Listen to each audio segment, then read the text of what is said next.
you are doing, and in case you are still home, I want to say you got to wake up and go start hustling so that sorry you do not also really miss out on your daily needs. And this is for the breadwinners who are still home. I want to say you need not to get comfortable on that bed, because surely there's nothing that is going to be coming on that bed, and that is a reason as to why you need to always move out as early as possible, because usually we have a saying, it's the early bird that catches the fly, and it is usually also the first one that actually moves out. And that is why we are saying for the hustlers, and maybe for those who are into business, you must make sure that you leave your home early.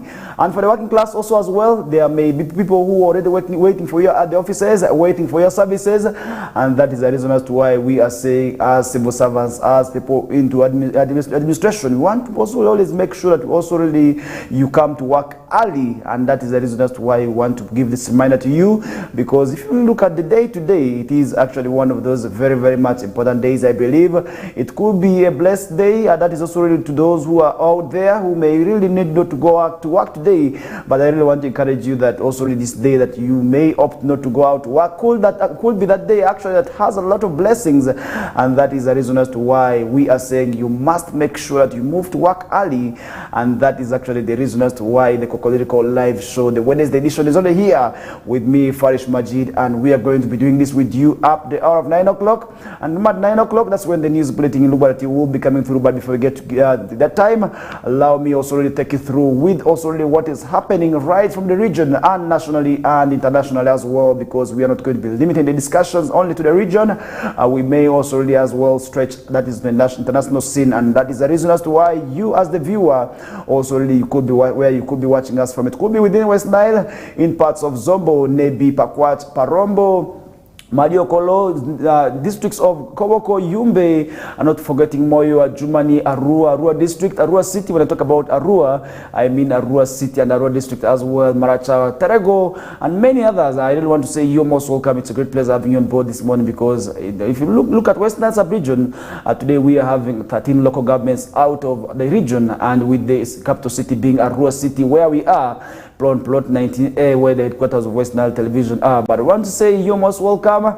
In case you really also really have something that maybe you want to say, you can be able to put it on our comment section. For those of you watching us via Facebook, via YouTube also really as well, we shall be able to go into the comment section to check on what you have and also really share with the rest of the viewers. And today is still Wednesday, and remember this is still the Heroes Week, and we actually start counting the week right from Sunday, and this is actually when we had the Heroes Day celebration. But who exactly is your hero?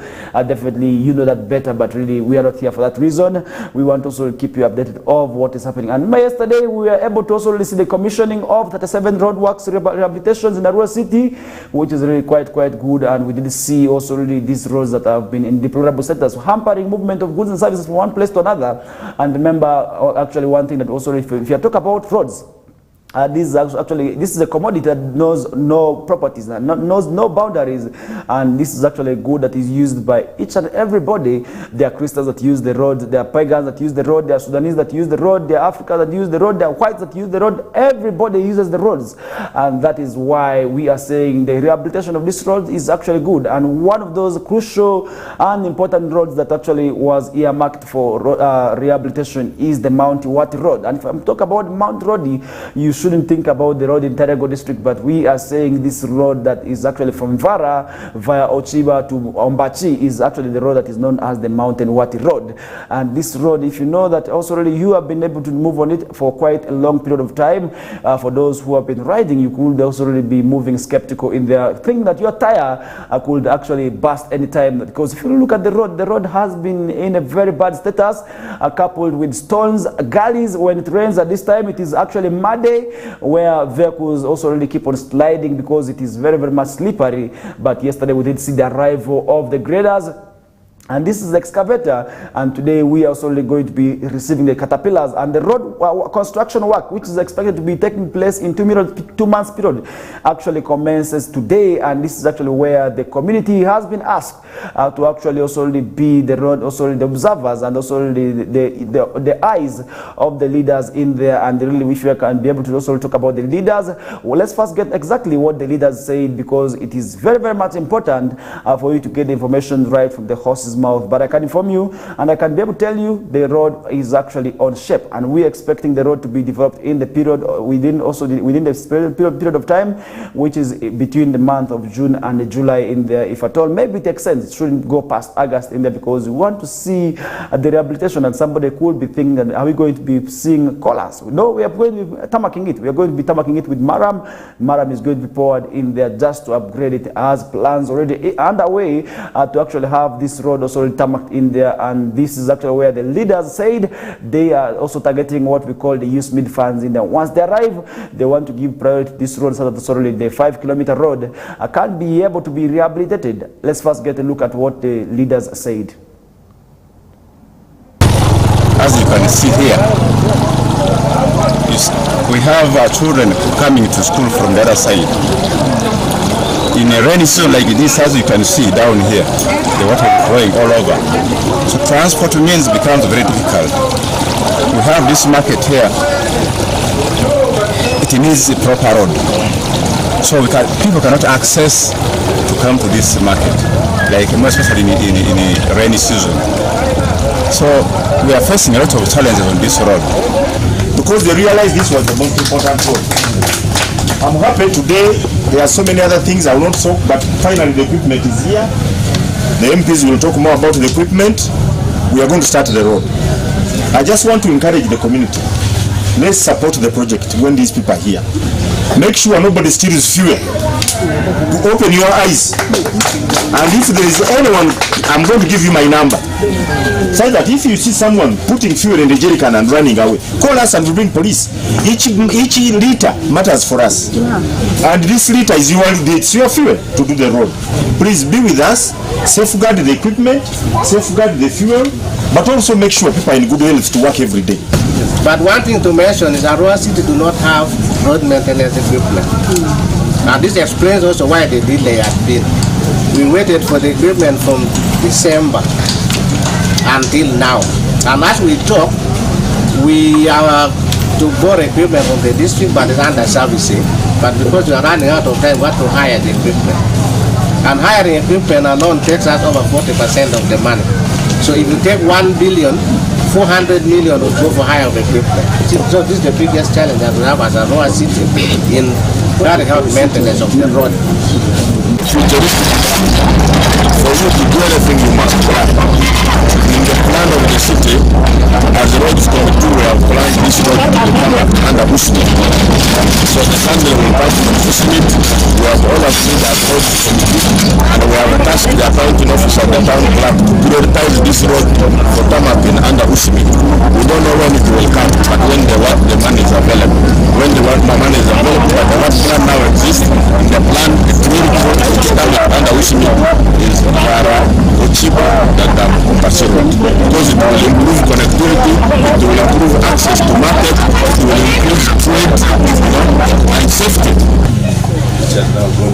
Which went away because of this. I was just sharing with the RCC and town clerk that this is where we used to run around. We would come and climb that mountain there, and then we move here, eat guavas. We come, and now because of poor road, it went away.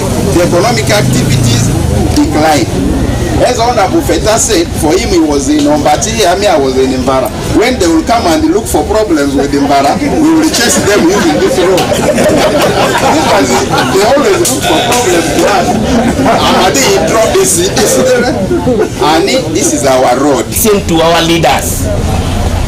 Try to listen to our leaders so that we all prosper.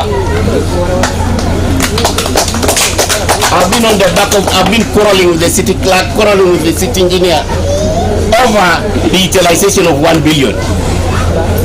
I look like now an orphan, because I would see in our forum other RDCs, other RCCs are launching the 1 billion. Arua City wasn't there, but I understood.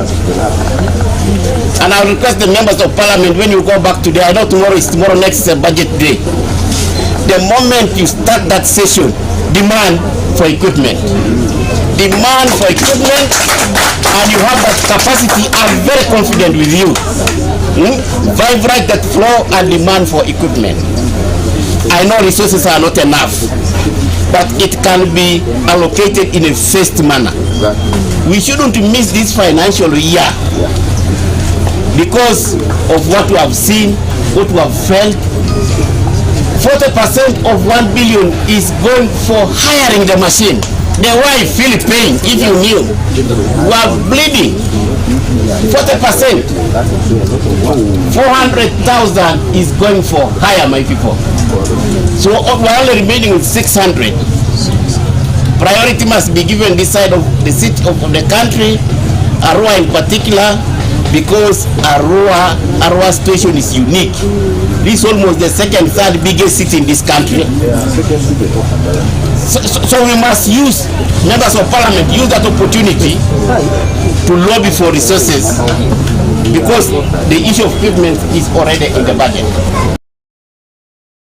Well, that is Charles Jogor, the resident city commissioner of Arua City, who was actually behind the commissioning of the road projects. And this was at Ochiba, and we are at Dadam sub-county market. And this is where we did see also the market falling apart after several years. And I remember being a child, this market was vibrant. And yesterday when I returned to the area, I must also confess to you that this market remained in the state and actually went worse. And just like the area member of parliament, that is Atima Jackson, the member of parliament for Central Division, who actually alluded to it earlier on, saying that they used to solely come and play around also the market in there, which is not the same case today because the market has also really not grown, and this is actually the truth. And I believe the road has greatly contributed to that. And now, out of the 1 billion Arua City received under the Uganda Road Fund, 302,550,000 will be that is diverted to this road alone. That's to have it maintained, and I believe this is actually the best way to go, as other roads have also already been earmarked. And some of the roads that have been earmarked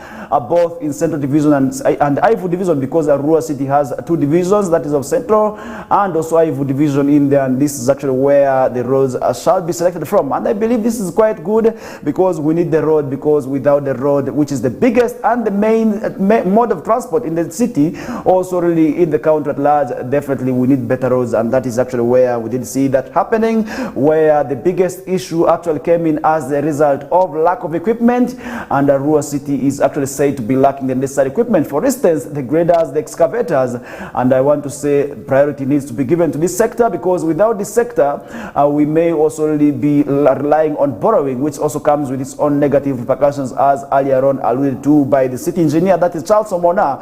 And I really want to say we want to ensure that the road project is actually done within the stipulated period of time, and that is where my humble appeal is. And also the mayor, represented also really by the deputy mayor, actually made the concern of the workers. And we do not want to see maybe children also really who are going to be left by the workers, because in the Maracha, I had a colleague who told me yesterday that they are now Lubara Chinese who were actually left by the workers in there. And that shouldn't be the case. We have our young girls within the area who are also really in primary section who must be spared, and this is where the community needs to open up their eyes, as earlier on opened by also the city town clerk, that is also really David Chesanku in there. And that does bring us to the end of that discussions, and we are going to be running for a short commercial break, and when we bounce back, we still have lots more prepared for you on the show. My name is Farish Majid. Stay tuned as we bounce back shortly.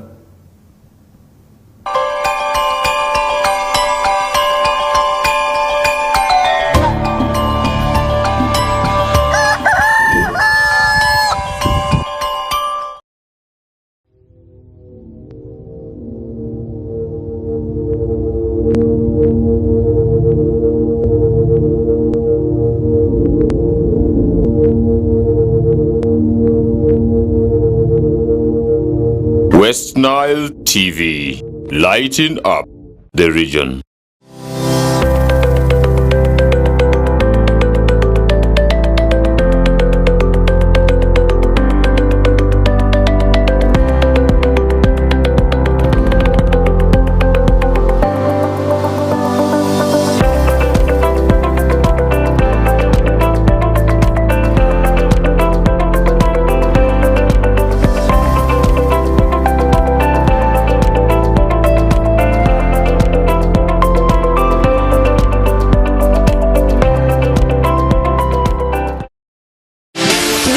For Miss Uganda 2024 is on. Get ready to be wowed by the girls' intelligence, charisma, and big dreams. Who will be the next Miss Uganda? Find out starting 10th May every Friday to Sunday at 8 p.m. on Makulachika, exclusively on Star Times. The show is sponsored by LMZ, Comfort, Nanjing Hotel, Kira Motors, Sheraton, Uganda Airlines, and lead sponsors, Grace Textiles and U-Home. Miss Uganda 2024, True Ugandan Beauty.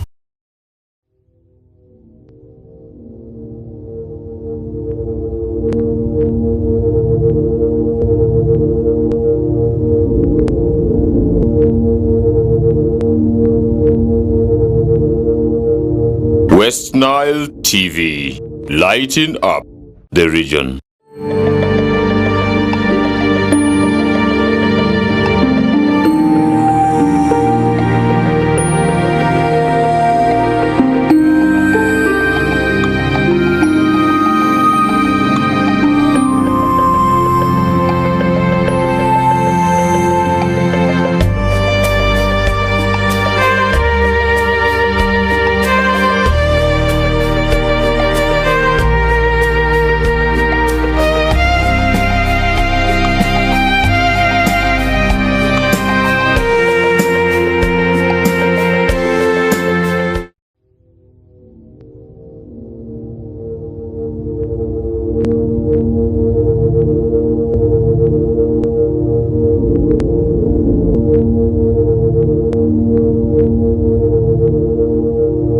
West Nile TV, lighting up the region.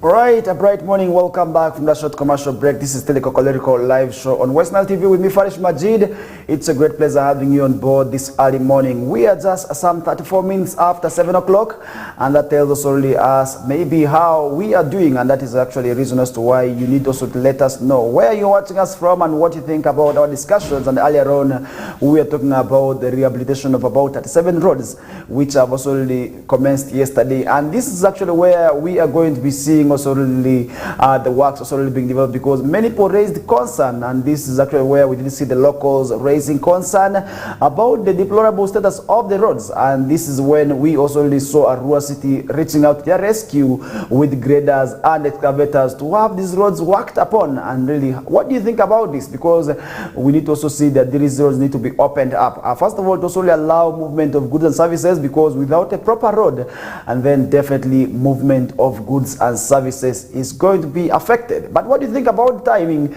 Because many people actually raised concern about the timing, because they have said for over 10 years some of these roads had not been witnessed or had not witnessed any activity of repairs, and now you are just imagining right now.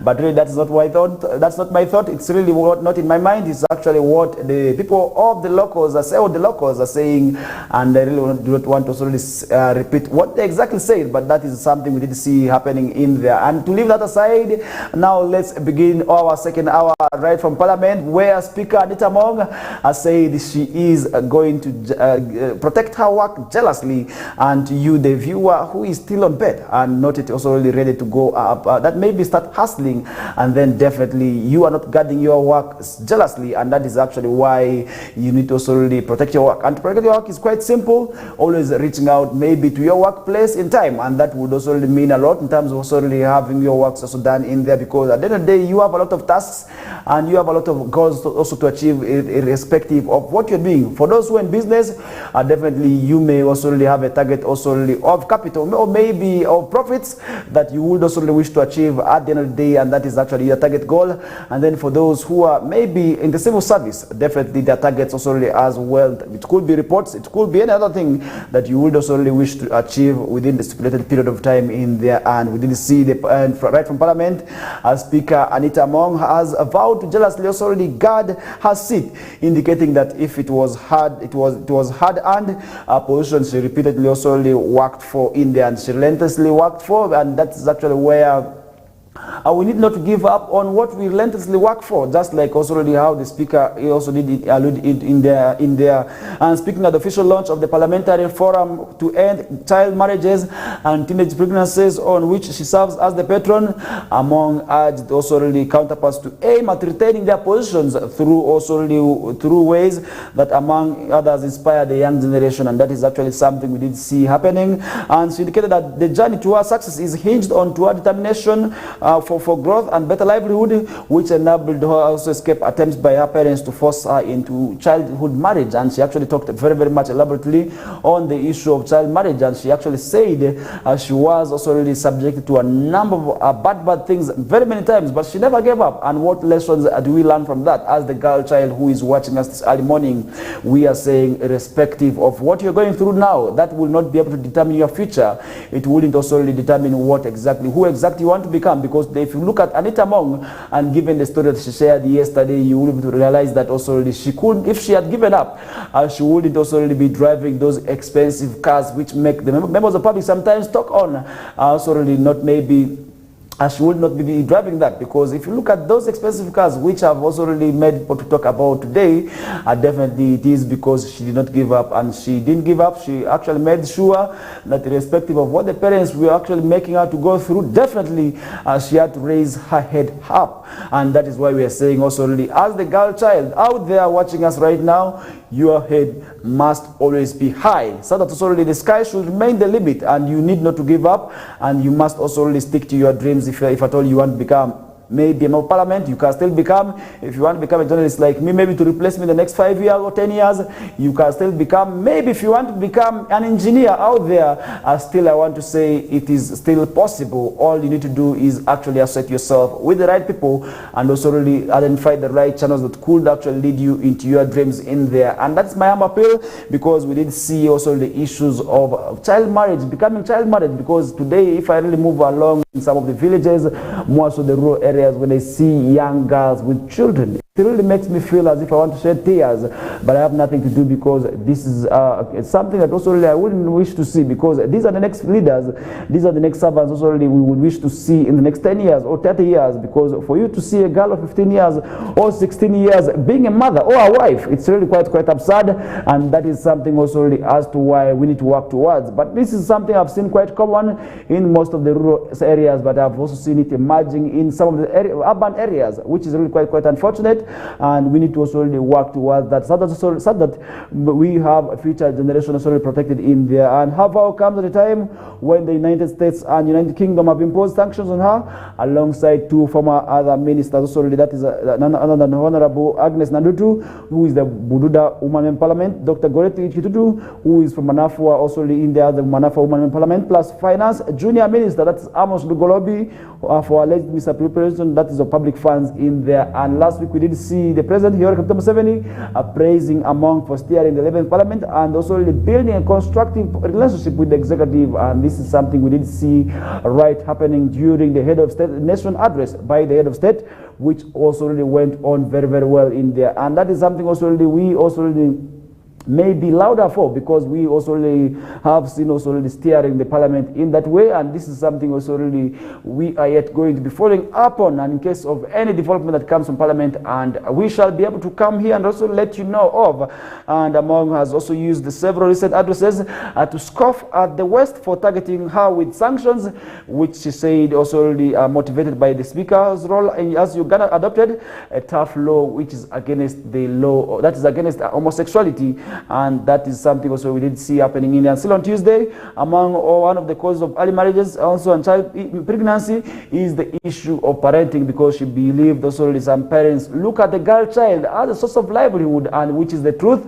And today we also really see parents who want to just eat, and that is really quite unfortunate. And it's the reason as to why we are witnessing very many child marriages today. But how do we make sure that the child also really we are looking as a meat, as a source of meat, first of all, because this is where I want to call it, because they always say is Zamva. It is Zamva, Za is meat, and that is maybe where the problem is coming from in the Lugara dialect. What about in the other tribes also really, well, maybe, how is it called? And that is something also really I want to say we need to work towards, because our girl child needs protection, and that is how at the end of the day we may have future female vice presidents, we may have future female presidents. We want more future female speakers, and only it is quite possible if at all we keep the girl child in education, because without education, trust me, none of these girls will reach these heights. And they have reached actually these heights actually because of what we say is education, because this typically it is education that have also really made these women who are in top positions today maybe reach where they are. If you look at maybe the top positions today, we have also really right from judiciary, we come to, I mean, you come to also really legislate. Other areas also really today have a lot of women. I cannot be able to go one by one, but I can be able to mention to you 20 women who are holding top positions in Uganda, both also in the ministries and other positions. And that is one thing also really which makes us proud, because as efforts have been underway against women emancipation, today we are also actually seeing that clearly being manifested in there. And that is actually where we sometimes will give credit, that is also really to the relevant people also really who are making that a success. And this is actually where we talk about the ruling government of NRM actually focusing towards that, and that is something also we have seen. But we are not saying that shouldn't stop there. We want more empowerment to the women. We want more women to actually become presidents, more women to become vice presidents. We want to see future soldiers, future people heading the command, maybe also really in the clergy sector also really we want to see maybe female religious leaders, and that would also really make us very, very much proud, because today we are talking about women emancipation, and that should also really be in all sectors. And that is one thing also really where we want to leave that discussion aside. Now let's move into labor, where today many maids who are called domestic workers are also really facing a lot of challenges. Now members of parliament want domestic work recognized as formal labor. What do you think about that? Because definitely this is coming with its own challenges, because today we have our sisters who move also really in other areas to work as domestic laborers, but in most cases the way they are treated is not actually formal. It is very, very much informal, without any form of agreement, no contract signed, no really it is quite absurd. Today that is where our girls also really go through very, very much a lot. And now legislators have embarked on the process of recognizing what we call domestic work in the formal sector, saying that there is a lot of unpaid work which needs to be rewarded in there. And that is something we did see emerging yesterday, which was on Tuesday, raised by Tororo District Woman in Parliament, Sarah Opendi, said there is not been enough national conversation on the issue and need to address it. And that is actually where and why they have embarked on the conversation, so that government can find a solution and also recognize it as the importance caregiving and domestic work. And she told this to journalists also really at the high level dialogue of unpaid domestic work in Kampala in there. And now today we have a number of our girl child, and actually Western sub-region is actually the biggest feeders of, one of the biggest feeders of domestic work in the other areas, where our girls are said to be moving as what we call the housemates or house girls, because for the choice of language many people could not be maybe understanding how they call it as maybe domestic workers. But really, if I can be able to break it down, today many of them are actually called as the housemaids. That is actually for those who feel sympathy, but for those who do not have the language, they call this as house girls. And indeed these people have been treated as house girls, and that is why we also really saying that sometimes we have seen these maids being battered, where they have not been allowed to move right from Western in the country. Maybe if I'm maybe briefly talk about it, because sometimes these people have not been subjected to what we call the friendly environment, and that is actually a reason as to why we are saying. And now there's need for this recognition to be also really quickly done, because many of the times our sisters have actually faced the challenge of also really moving from one place to another looking for these jobs. And sometimes what they have been subjected to is not the very best, and that is why we are saying that shouldn't be the case. We want to make sure that those who are actually moving to work as laborers must be treated as formal laborers in there, and that is something we did see happening in there. And we did see the MP also really revealed that the gender ministry ministry has started also revising the Uganda gender policy, noting that that it's at cabinet level, with more consultations being carried out also in the Ugandan Women's Network. Executive Director also Rita Achiro backed their push for recognition of domestic work as formal labor in India, saying that also this is actually going to be empowering these women. And today we also really seeing that because it's not being recognized, it has not been able to also have its own economic value. But what will this mean? Are we not going to be seeing taxes? Because sometimes also people have their ears also, their eyes also really scared on certain issues. But are we not going to be seeing also the house girls being subject to tax? Because definitely they will be recognized as formal labor, and who exactly will be responsible for paying the taxes? I'm not saying that we are going to be also seeing them subject to taxes, but that is also something where I really feel I need to talk about, because if at all that is not the case, and then definitely we may also really see them also really going through a lot. And rights activists have urged government to provide critical services like water, access to ease household loading, that's also to avoid burdening the housewives, also the housemaids, with a lot of work, because many times we have seen them trekking long distances in search of this also water also and other issues which they also have to please their bosses towards, and that the issue of water has been the greatest challenge, where we see the maids moving as early as 5 o'clock or as late in the night in search of water, which is actually one of the key necessities in there. And that is something also where we need to leave the discussion aside. What do you think about it? As the viewer, we are seeking your opinion on what exactly you think about the recognition of the housewives, the housemaid work also as what we call formal labor. Definitely feel free to drop your opinions coming in there, and I will be able to go through it later on. But that is something also where I need to leave that discussion aside, because definitely we are seeing that emerging. At the end of the day, we want to see that also already be addressed, because if at all that is not addressed, then definitely at the end of the day we are going to be seeing a number of our children still who are in other places, because our children are in Kampala, our children in Mbarara, our children and our daughters are in Mbale working as housemates. And that is actually where I want to say the parents are first of all just thinking about recognizing the work as formal labor is not enough. We must make sure that we take the girl child who is most vulnerable to schools. We must make sure that we work towards educating our girl child, so that sorry, we have more speakers, we have future presidents, we have future vice presidents emerging out of these girls, other than just giving them the hard time to go and work as maids. Because I've seen also the girls sometimes going through a lot, but really that is where I'm saying it shouldn't be the case. That shouldn't be the case. We should avoid our girls being subjected to this kind of treatment. At the end of the day, these are the girls who are going to be helping us, because I do understand sometimes these girls move to also start this work because they are going through a lot. And many of the times already, mostly these girls who are produced at home, they are the ones who are going to work elsewhere as maids. What does that tell? And what lessons can they learn from? And this is actually where I want to say, for those who have not also gotten child, also who are not the single mothers, we are saying child marriage must be avoided and child pregnancies must be avoided. And how are we going to be avoiding ourselves also really going to work as maids to also really fetch our children? Possible, definitely the issues of early sex is the way to go. Avoiding it is the way to go. We must desist from early sex, and this is where we must also really wait for sex, maybe at the right time of marriage, and that is actually one thing that actually is going to be protecting us, maybe our daughters and our girls also from going to work as maids. Because clear observation, I've seen that many of these girls, because I've been in homes where we have had maids, definitely many of the times actually they have also really been able to confess their stories as the reason as to why they have come to work. It's in most cases to come and fetch for their children whom they live in the villages with their grandmothers and their mothers, and that is actually why they need to come back and work. But really we are saying to avoid also really being subject to that kind of treatment, we must avoid early pregnancies and early marriages. The way to go is avoiding early sex, and that is actually where I want to leave that discussion aside. And now let's move into FDCs, where the FDC camp, where we did see FDC's Birigwa asking court to also dismiss private charges by private prosecutor.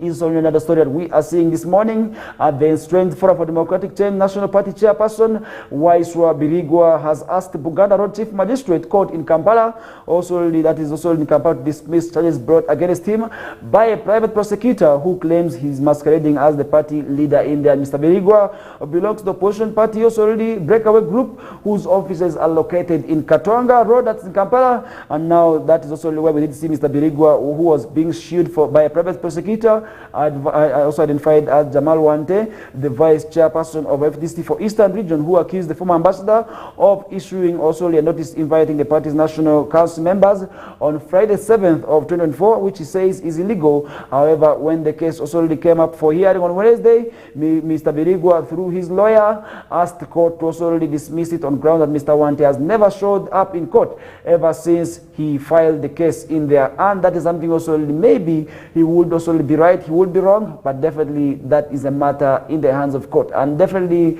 issues of court, we leave it to the court also to have the final also judgment in there. But we can talk about it where the presiding magistrate, Ms. Caroline Chiosabire, deferred the case on July 18th, reasoning that Mr. Wante needs the last also adjournment since there was miscommunication of dates in there. Mr. Wante said Mr. Birigwa was dropped as the party's national chairman and that it is illegal, it's illegal documents he also authored have also caused discomfort and confusion among the leaders of the party in there.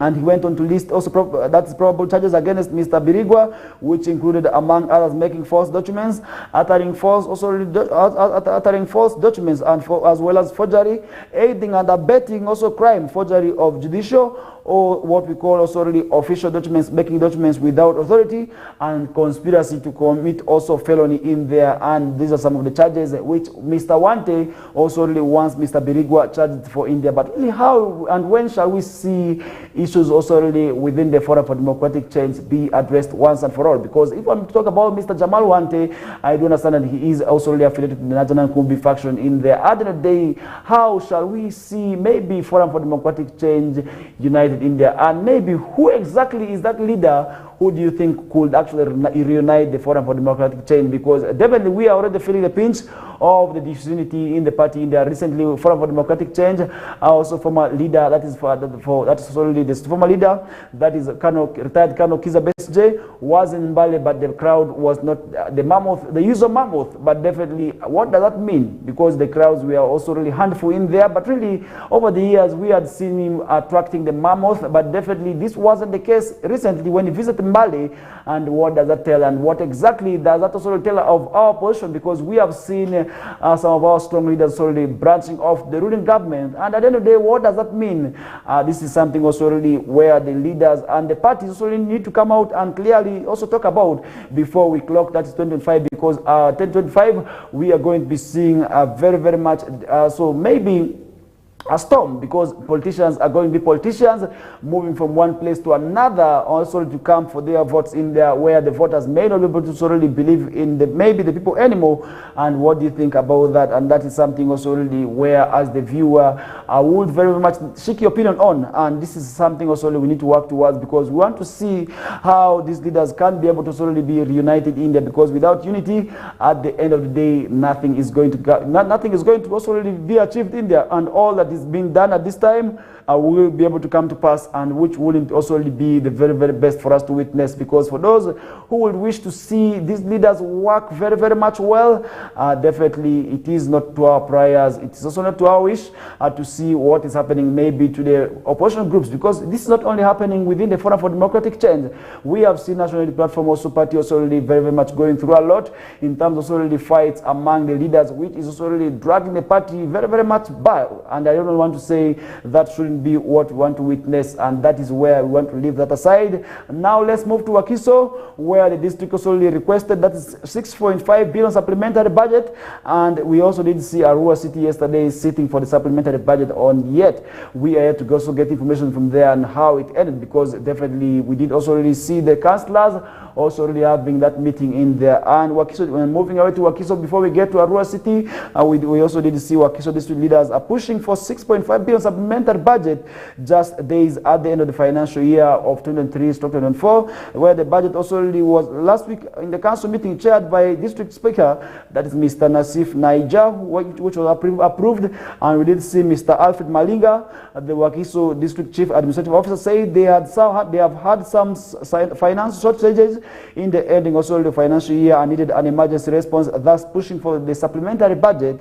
And Mr. Malinga further said the new staff staff. We are also already recruited in the departments of education, health and production, as well as also other areas. And however, he did not also give the exact number of newly recruited numbers of staff, but by the end of June 2023, the district had a total of that is 3,883 members of staff on the government payroll in the education sector. Had the highest also already number of civil servants who take that is 15.4 billion in salaries in there. And out of the supplementary also budget, the district received also 5.1 billion from the government and has allocated this to pay salaries, gratuity and pensions of the workers. And the district also received that's 290 million from Office of the Prime Minister, also from micro projects under the Luero Renzori support program in there. And this is something also we need to talk about because supplementary budget is very, very much crucial to also support the budget in that. Supplementary budget also really has 200 million for road fund under the Uganda road fund, which is shillings 165 million, which also Mr. Nyalinge said will go towards rehabilitating that the Chengera Budo road, which has not been quite well for those who know how busy that road is. And if you look at the road from Chengera to Budo, this is actually the road that connects up to Masaka and also the districts of also Mpiji, Butambala and other areas. Gomba, this is actually the road which also needs not to be in deplorable state, and to work on it is actually very, very much important.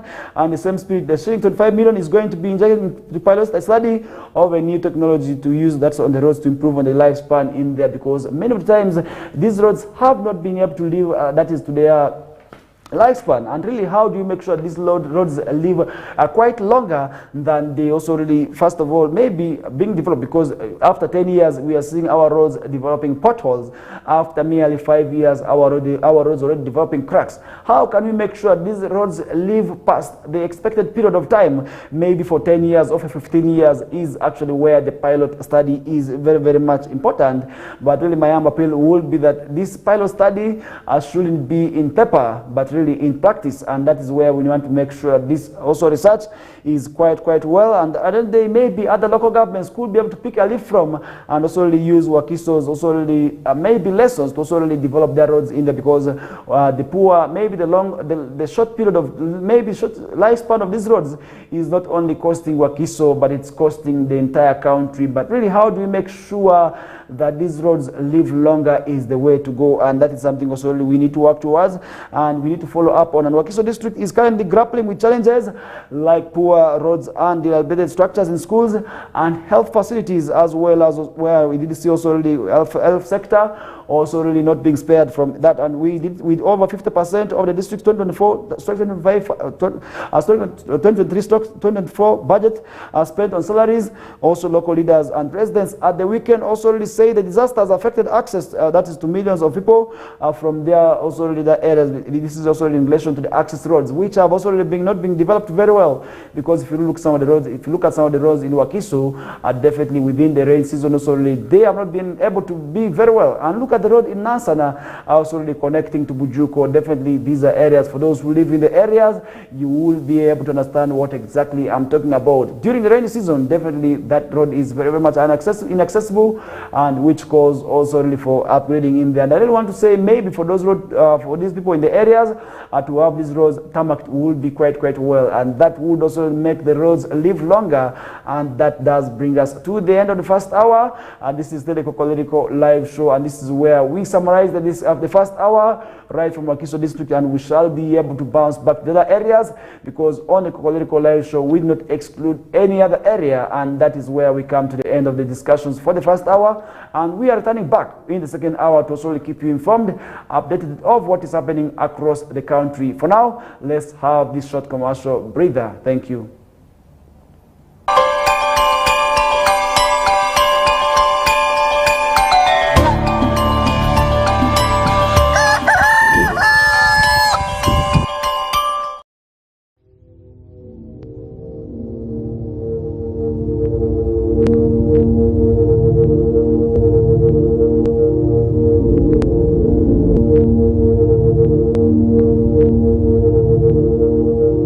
West Nile TV, lighting up the region.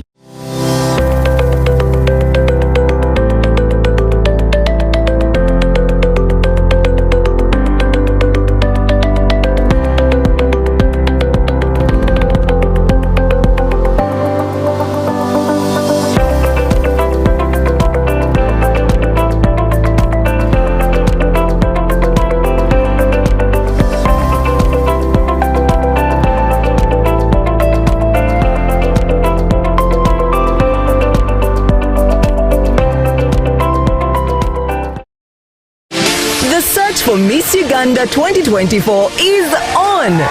Get ready to be wowed by the girls' intelligence, charisma, and big dreams. Who will be the next Miss Uganda? Find out starting 10th May every Friday to Sunday at 8 p.m. on Makulachika, exclusively on Star Times. The show is sponsored by LMZ, Comform, Nanjing Hotel, Kira Motors, Sheraton, Uganda Airlines, and lead sponsors, Grace Textiles and U-Home. Miss Uganda 2024, true Ugandan beauty.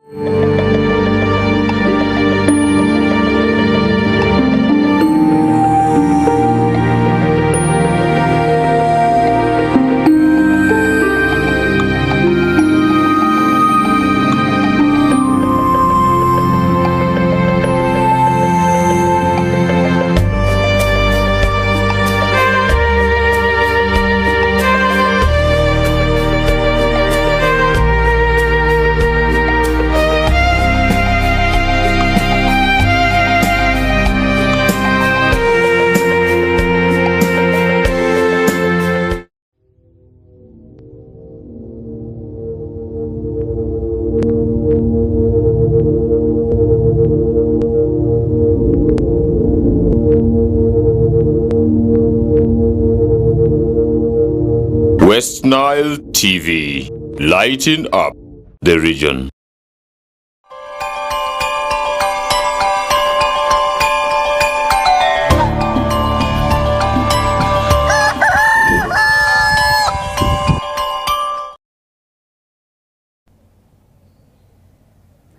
Alright, welcome back. Hope you are having a wonderful time. We are back with the KOKOLIRIKO live show, and our final destination remains, that is 9 o'clock, and we are already into our second hour of the show.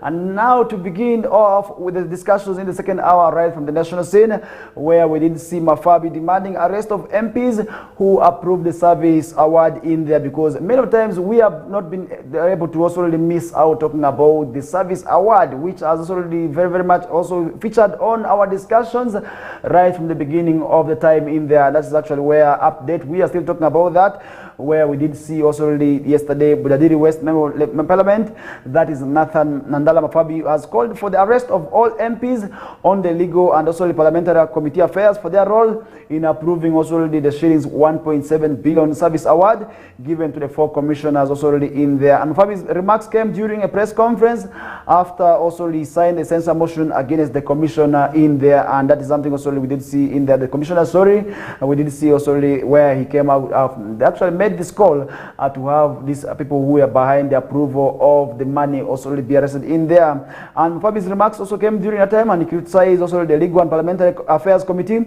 alleging that also the only notable achievement of the 4 commissioners was filling Parliament with their relatives in lucrative positions also in there. And it is said that in 23 years in Parliament, he did not also see any commissioner receive a service award as also being a member of Parliament in there for quite a long period of time. And for them to also have this award also to themselves is something that he had never seen. And definitely what do we think about it, because most of the times we have been talking about this, and up to date I will still continue to talk about the service award. Mostly this is actually where we got to also really see former leader of opposition in Parliament, that's Matthias Mpuga, actually appearing very much also on this issue. And this is actually where we did see also the rift also very much being exposed between him and the party principal in there. And this is something now we are sort of yet following up on. And yesterday we did see Mafabi also emphasize the importance of transparency in parliamentary debates on ministerial policy assessments, noting that the committees are also required to highlight significant issues in there. However, the service award for the commissioners was never brought to the attention of Parliament by the Legal and Parliamentary Affairs Committee in there. And Matthias Mpuga was making a year in office as a leader of opposition also when he attended the meeting along with the 3 backbench commissioners that awarded also him shillings 500 million as a person that is to hold the basis also in there. And he was also given a bodyguard upon retirement on March 6th of 2022, meeting also the awarded also shillings 400 million each to Solomon Sirwani, the Bukoli Central Member of Parliament, also Esther Foyochan from Zombo, who is a Zombo woman MP, also receiving some money in there. And not forgetting Prosi Mbabazi of Rubanda, also who is the woman member parliament from that district, also receiving some money in the reversion is also of the what caused a rift that is in the National Unity Platform Party. As the parties also we did see the party as Mpuga subscribed to this on the money as corruption and immoral and as abuse of office, which was taken also by some of the leaders and also the National Unity Platform Party in there. And this the call for accountability has intensified, and amid ongoing corruption investigations, Mafabi's demand also for the arrest of the League One Parliamentary Affairs Committee members reflect growing frustration within Parliament. And recently we did see also the head of state, also His Excellency Yoweri Museveni, talking about corruption also really at Parliament and also at State House. And really, how do we make sure that these crucial maybe houses are cleaned? Because definitely for them to also be infiltrated by wrong elements, definitely that is quite bad, because if wrong elements keep on infiltrating the area, that would also really mean quite a lot in terms of really addressing other areas. And really, I want to say at the end of the day, that is going to be having its own negative repercussions, which to me wouldn't also really be quite well. And that is the reason as to why we are saying these matters must be addressed. And how do we make sure that also we do not also really see that corruption continues to reign? Because corruption also really has been a factor, and as many people have described it as a cancer, has been there right from a long period of time. But really, how do we make sure that also the vice that is currently on the increase is also really maybe minimized in there? Because while growing up, I used to listen to a song of corruption as something for something, nothing for nothing. There was a song that really I used to listen to as a child, and that song also really very much talked about corruption. But today we are seeing that song also really very much relevant, and that means also really the issues of corruption is really is the truth, and that tells us already as what exactly we need to do. Because definitely at the end of the day, we need to join hands, that is in the fight against corruption, because the fight against corruption is not going to be one person's mandate. I believe me and you as the viewer has something to do towards also really ending corruption, because if at all you are not going to be fighting corruption, at the end of the day, the resources that would also really go to the children, maybe in terms of also really scholastic materials, in terms of also maybe health sector, definitely these are going to be pocketed by single individuals, and at the end of the day, we are going to be suffering at the benefit of one individual. What does that tell us? Definitely we have to join hands and we have to work together in terms of solely ending and eliminating corruption in there. And that is something also already where I need your opinions on as the viewer. Feel them coming keep them coming through. At the end of the day, I will be able to solely share with the rest of the viewers. But really the issue of corruption is something where we need to join the hands towards ending, because if at all I'm not going to be joining the hand with you, definitely then the issue of corruption will just be a myth that we are going to be talking about, where songs are going to be sung. Definitely nothing will be done towards that, but definitely that shouldn't be the case, but rather we have to work towards joining hands to eliminate this deadly vice. And how do we make sure that we kick out corruption? It's quite simple, where if at all you are seeing somebody with corrupt tendencies, it is your mandate to report to those people who are investigating and people who are behind also really in championing also really to end corruption in there. Today we have the Anti-Corruption Coalition, we have the Inspectorate of Government and other arms of government, which are all there to also really ensure that corruption does not go on. And the nearest person you can actually go to maybe to avoid this is police. But really many times also people do not have also really the trust in police, and that is actually where the issues of reporting corruption becomes quite difficult.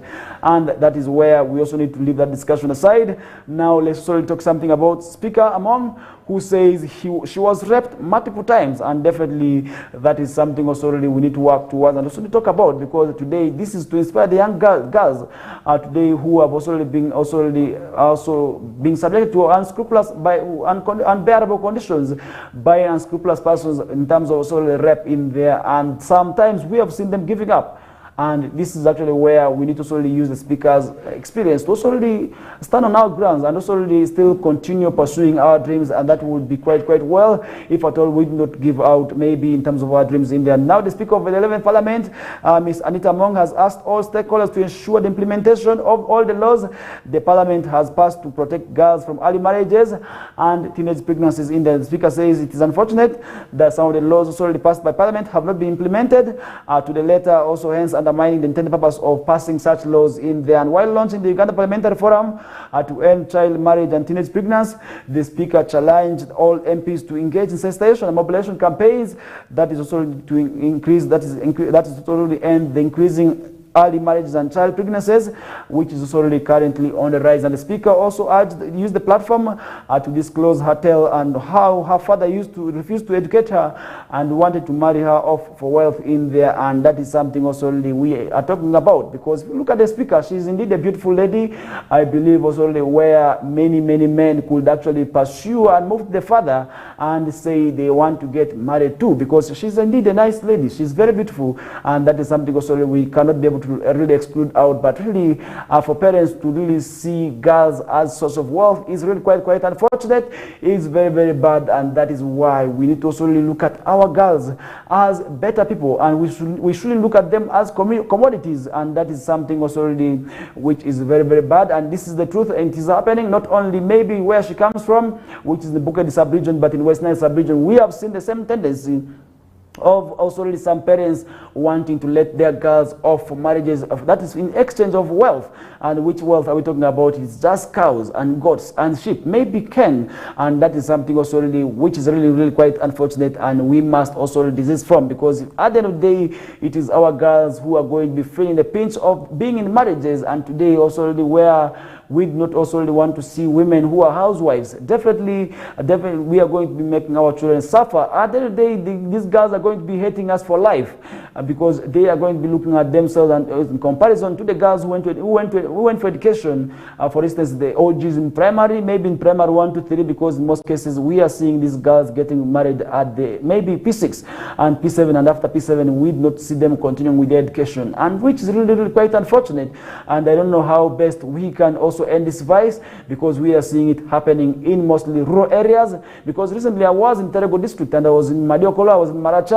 I was able to see a number of young girls, and this is actually said to be also really in Aluru sub-region, where we did see also the kingdom joining hands recently to also really end this vice, and that means it is cutting across the entire West Nile sub-region. And how do we make sure that this vice does not go on and on? And that is something also really where I would be able to seek your opinion on as the viewer this early morning, because definitely what is happening to somebody in War is also really something that could be happening to somebody deep in Ribo sub-county, and that means also really there's more that needs to be done towards that, and to end this vice of what we call teenage pregnancy and early marriages, which is currently also really pushing very many girls out of school. And really this is one thing also really we need to work towards, and our stakeholders, we need to join hands.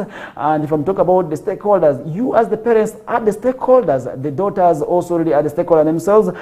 They need to protect themselves. First of all, nobody's going to be protecting them, and that is why they need to stand up on their grounds. I do understand sometimes also really these girls are subjected to these also early pregnancies unknowingly because of their demands. For instance, what do I mean by the demands? Sometimes the parents are not able to afford what we call the sanitary pads and the smearing oils plus the clothes, and at the end of the day these young men and these young boys take advantage of these vulnerable girls. And that is why we are saying, as parents, we are stakeholders, we must make sure that this vice does not go on. And how are we going to be making that possible? First of all, provision of the necessary requirements for the girl child is actually the way to go.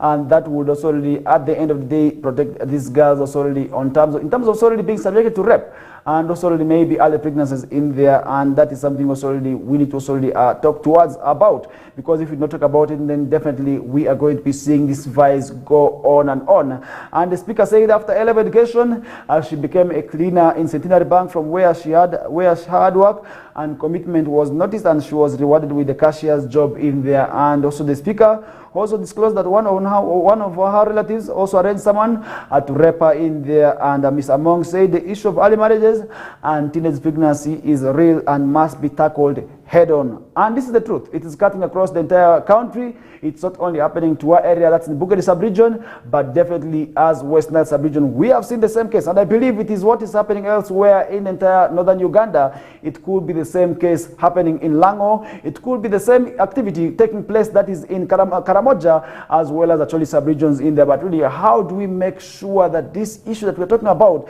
does not go on and on? handling it head on as called upon by the speaker is the way to go. And that is actually where we need to also leave that issue in there, because sometimes our girls actually subjected to depression as a result of these forced marriages and this forced also really pregnancies also really by the parents. And that is actually a reason as to why we have seen sometimes also really some of the girls running away, others also really committing suicide. And on a sad note, we didn't see also really the body of a man found hanging. That's at Kampala Golf Course. And this is actually after it is suspected that the man could have committed suicide, and police in Kampala are now investigating circumstances under which another man was found hanging dead at golf course in Kampala days after a senior, also really a young girl, also really committed suicide in school here over recently over also combination, also the combination where also really she didn't also wanted to, she never wanted to do the combination, she was forced into doing, and she resorted to what we call committing suicide in there. And the body of Samuel Bukendi, suspected to be also really a vendor at the Kasero market, was on Tuesday found hanging on a tree at around 7 a.m. in there. And the head of security at golf course, Mr. Edwin Ochaya, told also really journalists that Bukendi was found with his identity card from Nakasero market and a national ID belonging to a woman. Also, police are yet to also establish the motive of the circumstances under which Bukendi died in there. And his body was retrieved and later conveyed to Mulago City Mortuary in there. And police are yet to comment on Bukendi's case. However, last week, Kampala Metropolitan Police spokesperson, that's Luka Wesjire, also really said that there was a sharp rise in suicide cases also really after 2 people jumped off city buildings and 2 others already found hanging dead on trees in less than 72 hours in there. And recently we did also see a young girl also really committing suicide in there. And what does that mean? It means that there is a lot that needs to be done. Definitely the issues of depression is on the rise. If at all you are depressed, definitely suicide is never the way to go. You need to open up to people whom you can confide in. And this could be the friends, it could be family members, it could be teachers for those who are in schools because this girl was a student. It could be maybe the bosses, and these are people who are the workplaces, the managers, could be people you can confide in. You can't be able to rush out to them and confide in them, and that is actually where you could be able to get the necessary help that you want. And then day I want to say this is something also we need to work towards. And the 3 cases were reported on June 3rd in also in Bulenga, Katue and Kira, where 2 men are said to have also hanged themselves in a while, as an Asian national also threw himself from a top hotel building. Also that is also we did see where Shukla Chamunkra, 35-year-old, allegedly jumped from the 4th floor of the hotel building, breaking his arm, and also was rushed to hospital in Bukoto, where he was later pronounced dead in there. And at this time, he said that the detective is also investigating 2 other suspected suicides involving Robert Wanoli, 38-year-old in Bulenga, as well as Yunus Budo, a chapati vendor in Katue in there. But really, what exactly is this also really reflecting on, and what is the meaning of the rise in the suicidal case? And this is actually where those who already have the suicidal thoughts must be brought closer, and we need to talk to them, because definitely if at all we're not talking to them, and then definitely they are going to be committing suicide, which would be very, very bad. And we did see the deaths. We reported barely 2 days after 40-year-old prominent, also really ICT specialist and digital marketeer John Birunji, also really a resident of Kitwale, allegedly jumped to his death from the top of a hotel building in Kamoja, Kampala South. Also in the World Health Organization also indicates that more than 7,000 people die yearly by suicide under different circumstances, and mostly also really and you have to put most of these factors also really to also really what we call also really, and we attributed this to actually depression. And this is something also we need to work towards. And World Health Organization reported that suicide is the 4th leading cause of death among the 15 to 29-year-old and this is globally. And the report from Minister of Health Uganda also indicates that also really there is a rise in rape, which is actually the rate of also suicidal thoughts, which is currently on the rise. And what the experts saying, and in relation to the rise of these suicide cases, and in an interview with also Mr. Drabe Godfrey Iki, a mental health expert, said loans, family-related issues, underperformance at workplaces, and lack of mental health sessions at work has greatly contributed to some of these suicidal thoughts in the country. And really, how do we also really work maybe in our places? Are you also really achieving your targets? If at all not, then definitely if at all you are developing depression, how do you also really handle that? Definitely that is something also we need to talk about, because definitely sometimes also really the work you want to commit your life for is also really not maybe also the right thing you're supposed to be doing. If at all maybe you're not doing the right thing, move. And also maybe start other activities other than also developing suicidal thoughts, which at the end of the day is actually also contributing the greatest factor in there. But loans have also become loans where sometimes also these loan officers are something else, where they give you the loans smoothly, but really to retrieve it back is very, very much wrathily. And that is why we are saying sometimes these loan officers need to revise the mode of their operations. If at all the client is saying, I do not have today, we need to understand, instead of also keeping on the interest rates increasing, which at the end of the day has subjected a number of people to also develop these suicidal thoughts, which at the end of the day I really want to say must be addressed in Mr. as the government, to also put up places of mental awareness campaigns on how Ugandans can access help in there. And that is where the issues of also what we call,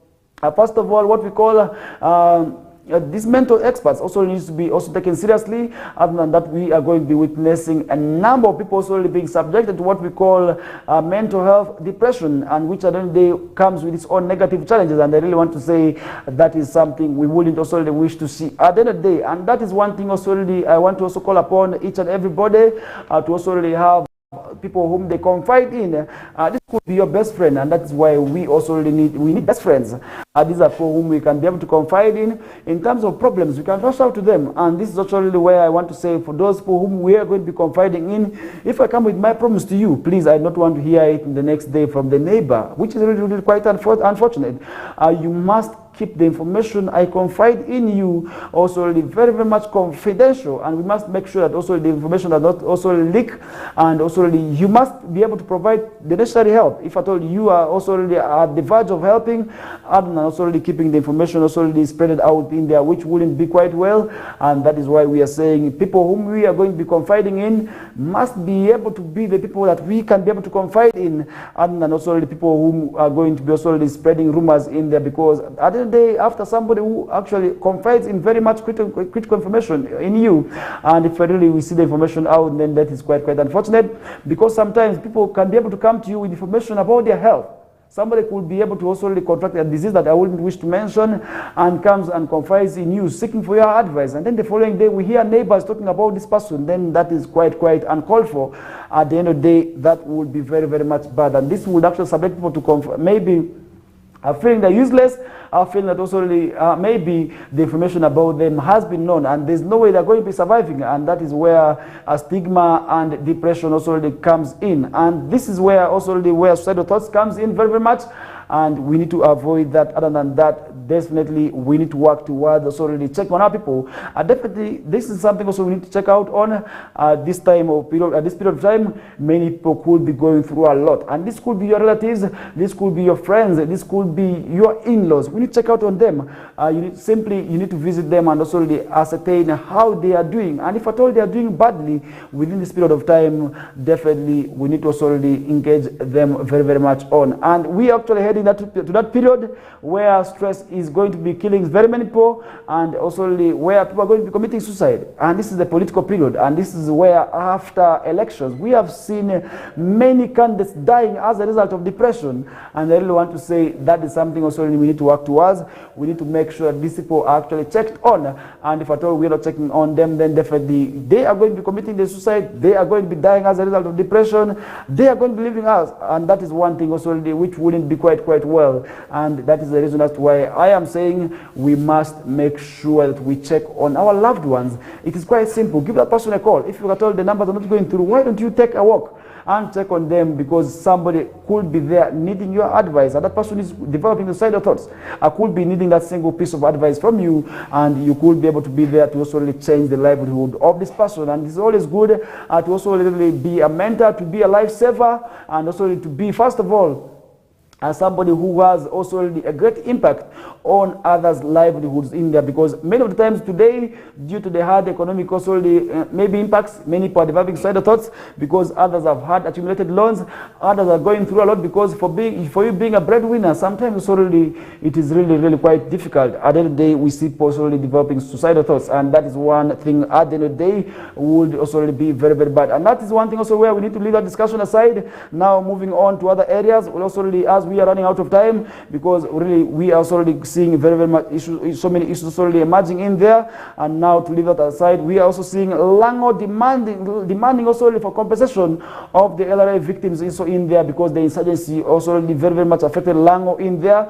And now we are seeing from Lango sub-region also already demanding from the government to also really compensate them in there. And the members of also the Lango ethnic group have demanded that the government pay them blood compensation for the relatives who were killed during insurgency in northern Uganda, and this after compensation will benefit families that lost also really their loved ones in the hands of the Liberation Army.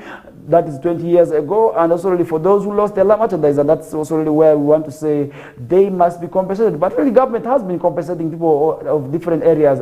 We still continue to see many more demands coming up. What does it mean? Are we also really maybe seeing that these people who were maybe compensated are not also really those who benefited rightly in there? And that is something definitely I do not know. But Engineer Dr. Michael Odongo Kune, Lango Paramount Chief, also said there should be some form of compensation for women, men, and children massacred by Abok, Bunya Baronyo, Abia, and also the Aboneno internal displaced persons camps in there, because many of these people also really need to be also compensated in there. This is because the government failed in this mandate of protecting lives and properties also really during the 2-decade civil war in there, and that is something also really where the leaders from Lango are now also demanding for compensation in there. In 2011 and 2011, we did see President told also leaders from Lango that this administration cannot be able to pay for all the lives lost during the conflict, except also the compensation for the livestock lost in there. And what blood compensation entails is something maybe somebody could be also interested in understanding. And blood compensation is a Lango traditional justice system, which has been also used over decades to settle minor crimes in communities, such as also killings in the neighborhoods, such healing rituals are performed between clans and tribes in absence of formal judicial mechanisms, and sessions are held out of doors and also open to anyone willing to testify about crimes also committed in there. The committee of local elected officials oversees and open also what we call air gatherings, and in this case the Attorney General of the government representatives and the offended each of the families that have lost their relatives will bring one ship. They also put the heads of 2 ships also facing one another, and the ship are also cut, and so the meat is shared by the 2 parties, showing they have also forgiven one another. And after the ritual, the government will also then pay 7 cows to each of the offended families to make amends also for the crimes against the civilian population in there, and that is also actually how maybe the blood compensation is actually carried out. And the ritual, which is performed by the Council of Elders, is also serves as a truth-telling and confessional forum of a person who has committed the crime. And on June 8th of 2004, war survivors in Abok sub-county said very little had been done to support them to heal from the wounds caused also by the conflict between the LRA and the government forces, where we did see Philip Ogile, the Abok LCT chairperson, appealing to the government to design a special program for the survivors of the conflict in the northern Uganda in the ongoing guilty of killing people in Abok also in there, and that is actually where they are making those demands for. And meanwhile, on February 4th of 2024, trial, that's International Criminal Court found Dominic Ongwen guilty for a total of 61 comprising crimes against humanity and war crimes committed in northern Uganda between July 1st of 2002 and 31st of December 2005. And the convicted Ongwen, who is also really serving currently to his 25-year-old jail term, was found guilty of these crimes, among others. Attacks which among others includes other attack on the civilian population, such as murder, rape, and other activities. And that is actually where also we did also see so many people complaining about the insurgency in northern Uganda. And up to date, we are also really seeing people from West Nile sub-region also really complaining and appealing to the government for their support also to have them compensated in there, because recently we did see them also really storming the homesteads of the president in Arua, demanding for compensation in there. But up to now, we are yet following up on that matter, because they have said they have processed the necessary documents to have them compensated in there, but up to date, they are yet demanding for the compensation in there. And that is what brings us to the end of that discussion, and also really the end of also what we call the second half, the first half of the second hour in there, because we are 30 minutes, that is to 9 o'clock, and after 9 o'clock, that is when the news bulletin in Liberty with Mukulia Lawrence, the gentleman, will be coming through. But for now, we are going to be running for a short commercial breather that will be ushering us into the other topics as we bounce back shortly. Stay tuned.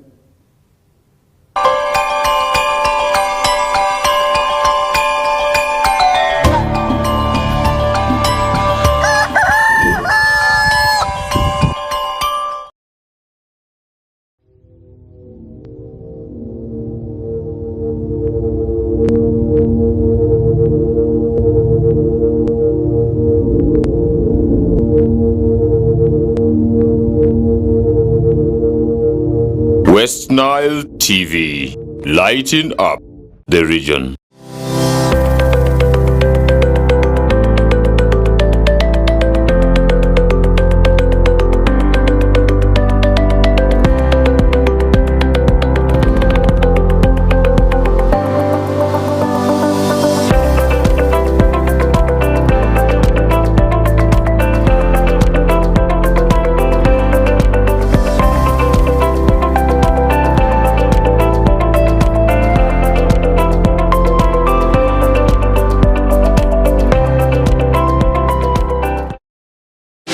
The search for Miss Uganda 2024 is on. Get ready to be wowed by the girls' intelligence, charisma, and big dreams.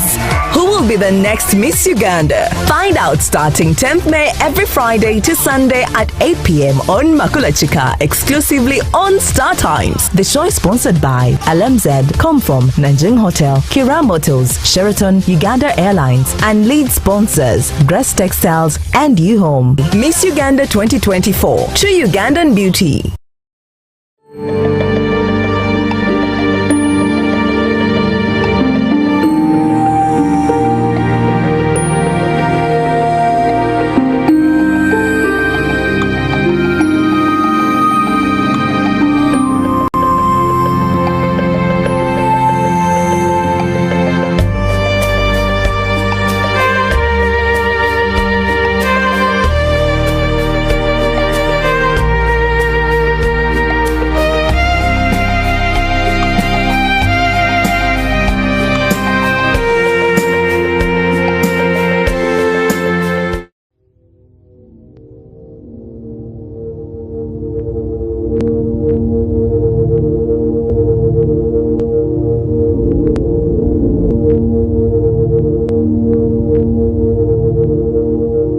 West Nile TV, lighting up the region.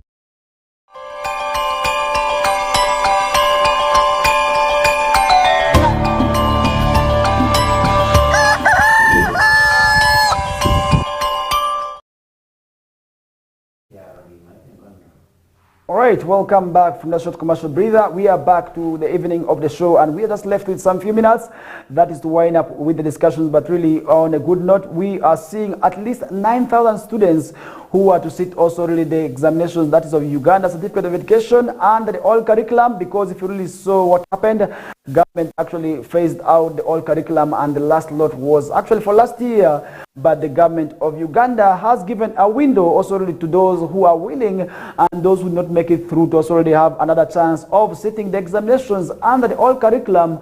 And now information indicates that at least 9,000 students will be able to sit also the exams under the new curriculum, under the old curriculum in there, also really come the end of the year in there. And at least 9,120 students across the country have registered to sit for the final batch of the Uganda Certificate of Education examination under the old curriculum, which will be phased out this year. And the Uganda National Education Board, that's the Examination Board, UNEB, will conduct, that is the two sets of UC examination this year, one based on the old curriculum and the other also really based on the new curriculum, which is said to be competence-based in the, and this dual examination approach accommodates students who failed the 2023 examinations, and as well as those who are seeking to improve on their grades, and those who did not also really maybe pass very, very well over the years to have a chance of sitting the examinations also really under the old curriculum in there. Starting next year, UNEB will only conduct UC examinations under the new curriculum alone.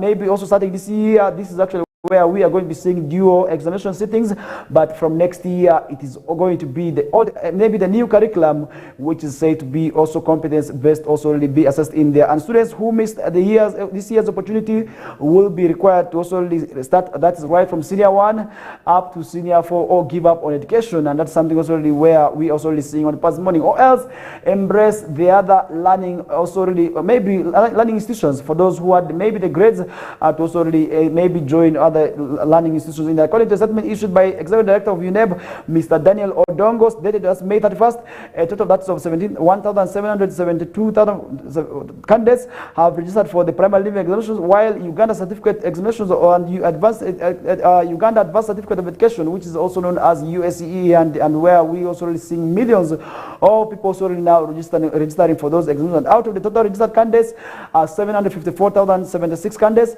have registered for PLE, as well as 303,951 have registered for UCE, and have also been incorporated in that, as well as 114,078 have registered for what we call Uganda Certificate of Advanced Education in India. This also really means also the number of candidates at the PLE and USE exceeds those who have registered for similar examination last year, as well as a total of that is 77,499,347 have registered for PLE, and while 110,000 have registered for the USE examination in the same year. And that is something also really we need to talk about.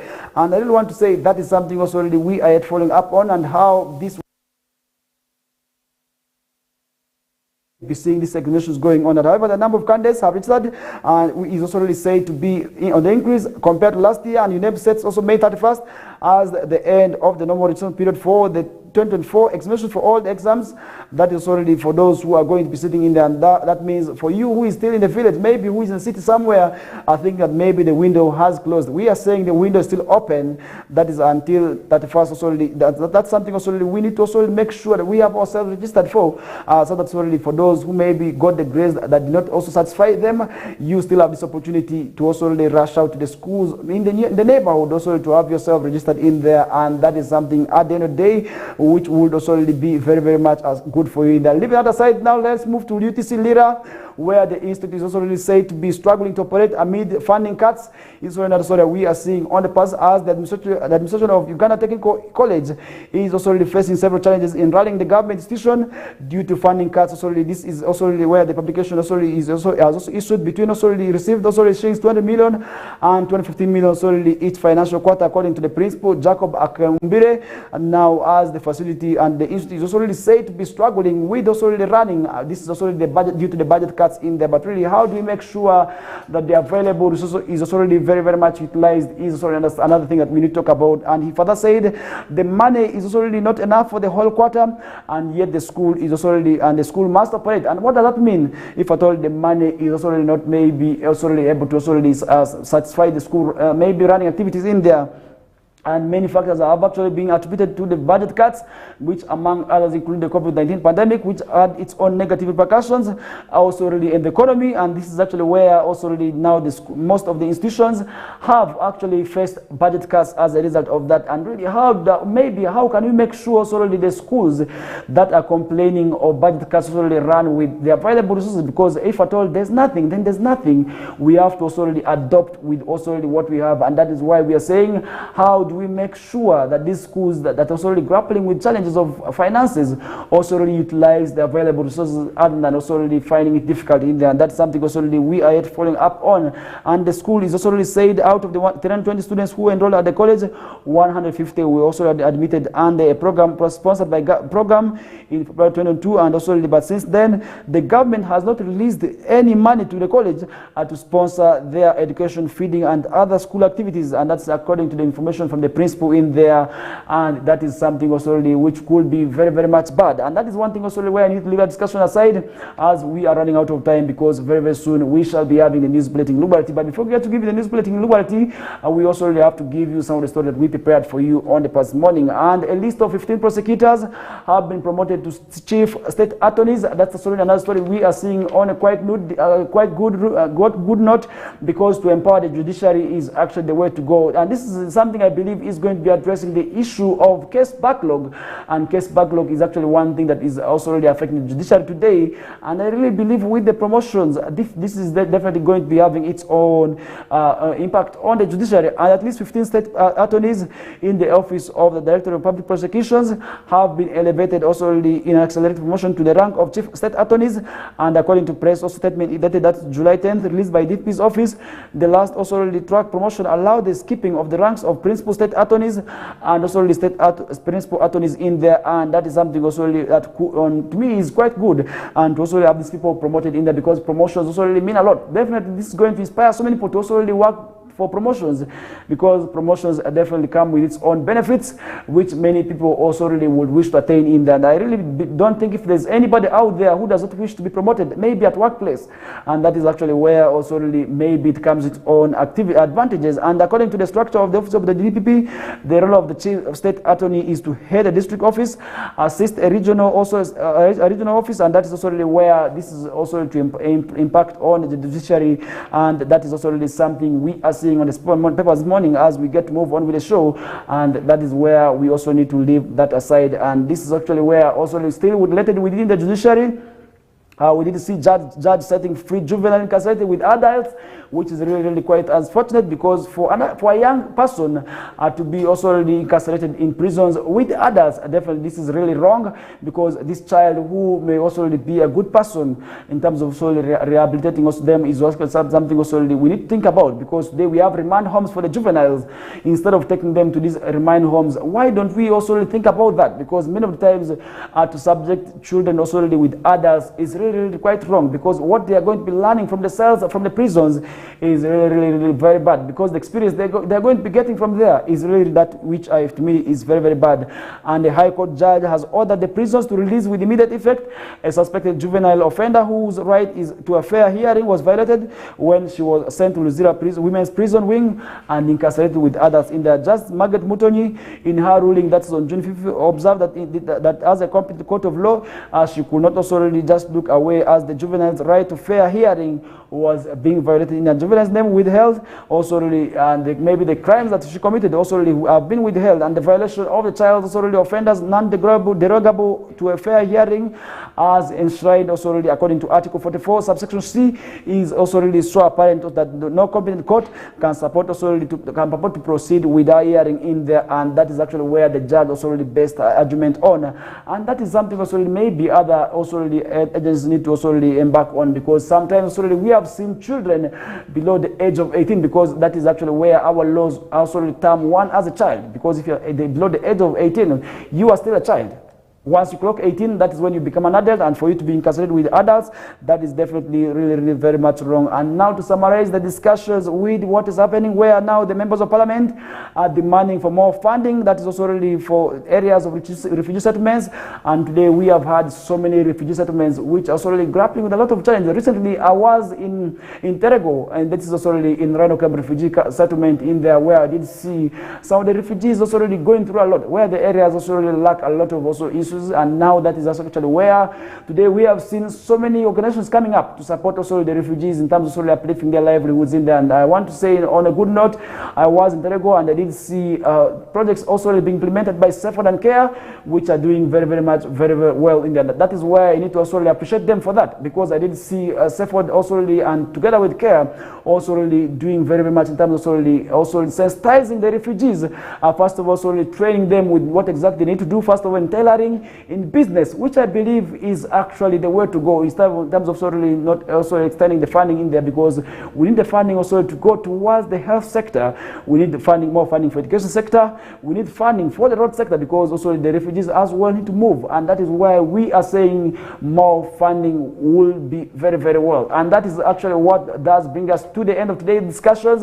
I hope you who kept it with us right from the time we began until this hour of the morning, you had a wonderful time, and we are also really coming to the closer. This is to allow also the news team of Lubarati also to come through, and for those who speak the language, maybe watching us within Western sub-region, it could be Munyoro, it could be in Central, it could be in Eastern, wherever you are watching us from, we are saying the news bulletin in Lubarati is coming shortly from now. And ya ledimia TV ojazuku eritazulene mukulani emuria nzila ledi muzo emidri eola za Lubarati zirifazulene rama pasani dika madvininga drigodia drusileni. From now I step out, leaving the newsroom for the people of Ayola to come through. Have a good day.